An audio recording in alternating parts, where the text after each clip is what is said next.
So there's one big mistake that 99% of people do when trying to win their ex back. So I've worked with thousands of people who are wanting to rekindle their relationship, to repair the attraction within their relationship. Some have succeeded very, very quickly, while others have found themselves stuck in kind of a loop. So that leaves the question, what do the ones who succeed in reconciling do differently from the ones that don't? Well, there's actually one clear answer. So in this video, I'm going to point out the main mistake that most make when trying to reconcile a relationship, what separates the successful from the unsuccessful, and how you can avoid this pitfall when trying to repair your relationship. So when trying to repair or reconcile your relationship, people fall into one of two camps. They either focus on trying to show their partner that they've changed, showing all of these differences that they've made to their lives, trying to convince them how the relationship is going to be different moving forward. But there is a second group of people. The second group of people actually reconcile faster because they focus on growing. So what are the two different approaches? Well, the first main approach is mainly about tricks and tactics. People who rely on gimmicks think that they can win their ex back by mastering phrases and strategies and systems. They view relationships like a game of chess, plotting moves instead of fostering genuine connections. And they falsely believe that this mindset, this idea that someone can be psychologically manipulated into achieving a specific outcome from their ex. What happens is that they end up interacting with their ex in a very surface level way. They hide behind a facade using lines and strategies. They're so focused on showing their partner that the relationship is going to be good that they actually end up convincing themselves that they need to manipulate somebody's emotions instead of nurturing and caring and building a connection. They think that this is going to lead to healing the emotional discords within the relationship, the problems that led to the breakup in the first place. The problem is that this behavior, these actions, these scripts, these tactics, these strategies actually end up leading to more emotional discords where genuine feelings are buried under a layer of deception.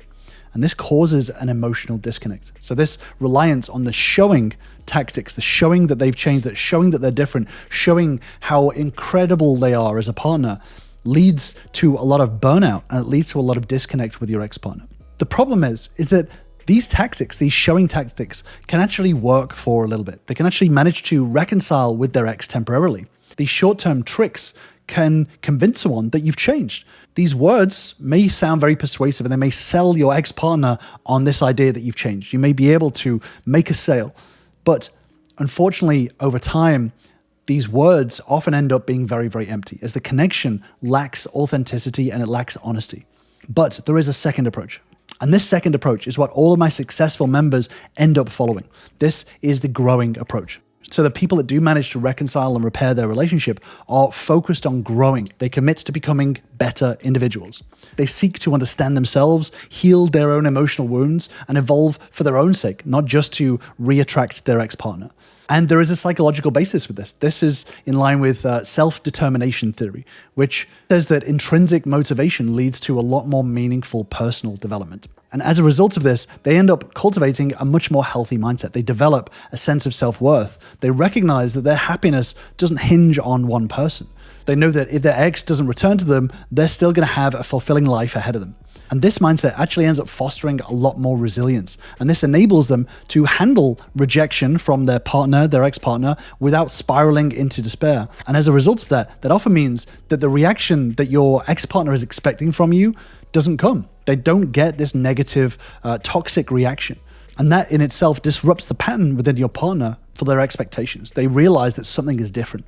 Because if they do reject you, they do say, hey, I'm not interested, and they don't get a negative reaction, then that is the biggest sign to them that something has changed. And counterintuitively, this means that they actually want to pay more attention to your changes. They want to see your changes because they feel them rather than having you tell them that you've changed. So the group of people that focus on building a resilient attitude, when they are faced with setbacks, they don't blame others, they don't wallow in self-pity. Instead, they end up reflecting on their actions and they end up identifying areas for improvement. So they view these challenges as opportunities for growth. And this is actually part of a much bigger point. There's a lot of shiny objects out there. There's a lot of people out there, and I don't blame them, that are drawn to programs and ideas and coaching that promise these instant results or these fast results. They make a promise that you will reconcile with your partner. Most of the advice out there about reattracting your ex-partner is about showing rather than growing. A lot of this advice and coaching leads to reliance on superficial tactics, these surface level tricks and manipulation ideas. that may get some instant reaction from your partner, but they don't teach you how to sustain a relationship because that requires a lot of deep work. So relying on these quick fixes ends up resulting in a cognitive dissonance where the beliefs about relationships clash with the reality of their actions.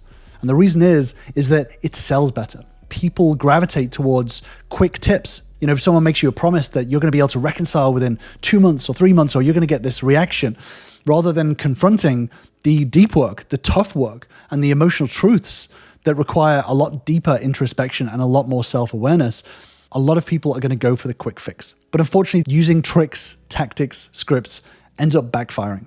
You may end up achieving reconciliation. You may end up going on dates with your ex-partner. You may end up together, but the relationship is not going to be growing. It's going to lack a lot of depth and a lot of authenticity. This ends up leading to inevitable conflicts because conflicts come up in every single relationship. And the fact is, if you've used shallow tactics to get your ex-partner back and you're unable to handle the discords that come with every single relationship, then you're going to fumble the ball and you're going to fail and you're going to ruin your chances and you're going to cause even more damage, ruining future chances of actual reconciliation. Look for advice that promotes inner change rather than external tactical maneuvers. Invest in courses or books that focus on emotional intelligence and personal development.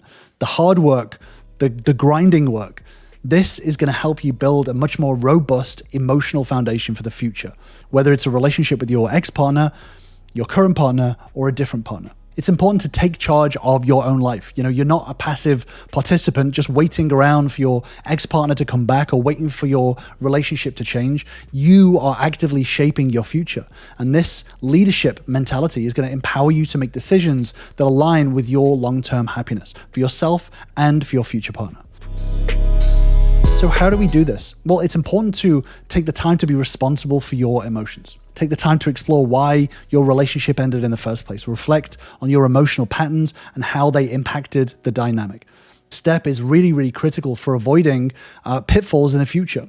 You need to foster accountability, so acknowledging your role in the breakup. No matter what happened, you were and are still an active part in that relationship. That relationship is between you and your ex-partner or your current partner. So this isn't about blaming yourself or blaming your partner. This is about taking ownership for the actions that you performed and how they influenced the relationship. And then use this understanding as a catalyst for positive change. So learn to express your feelings constructively, paving the way for better communication in the future, and start to transform your narrative. So instead of viewing yourself as a victim, see your breakup as a chance for growth.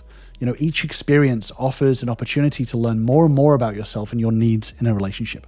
So be the leader of your life. Take charge of your emotional well-being. Lead with confidence and decisiveness.